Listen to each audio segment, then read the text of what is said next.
Tahukah kamu, ada 3 waktu dalam sehari di mana kita dilarang mendirikan sholat. Yang pertama, saat matahari terbit. Ini adalah waktu dari terbitnya matahari sampai matahari naik setinggi tombak.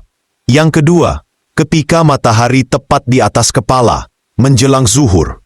Saat itu matahari berada di tengah langit, dan Nabi melarang sholat saat itu. Dan yang ketiga, saat matahari terbenam.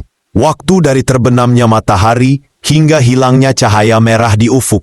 Rasulullah SAW bersabda, tidak ada sholat setelah subuh hingga matahari terbit, dan tidak ada sholat setelah asyar hingga matahari terbenam. Syekh Muhammad Nawawi Al-Bantani dalam kitabnya Kashifatus Saja menjelaskan, ada 5 waktu yang dilarang sholat.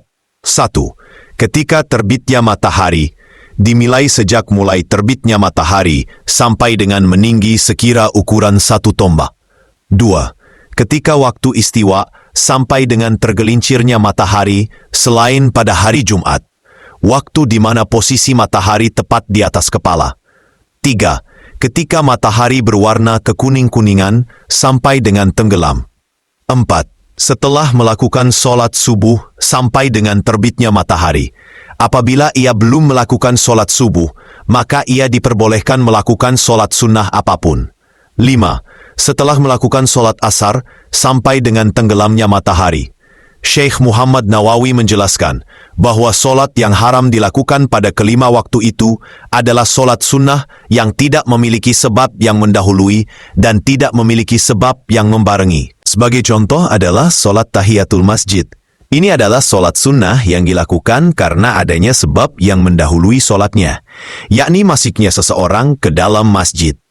Kapanpun seseorang masuk masjid, ia disunahkan melakukan sholat tahiyatul masjid meskipun pada salah satu dari 5 waktu yang terlarang untuk sholat.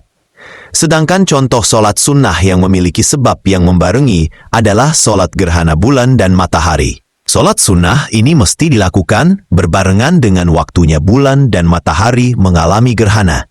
Tidak bisa dilakukan sebelum atau sesudah gerhananya usai.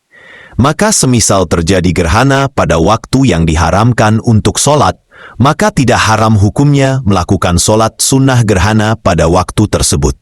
Dengan kata lain, sholat yang dilarang dilakukan pada 5 waktu tersebut adalah sholat sunnah mutlak, atau sholat sunnah yang memiliki sebab terjadi setelah sholatnya dilakukan.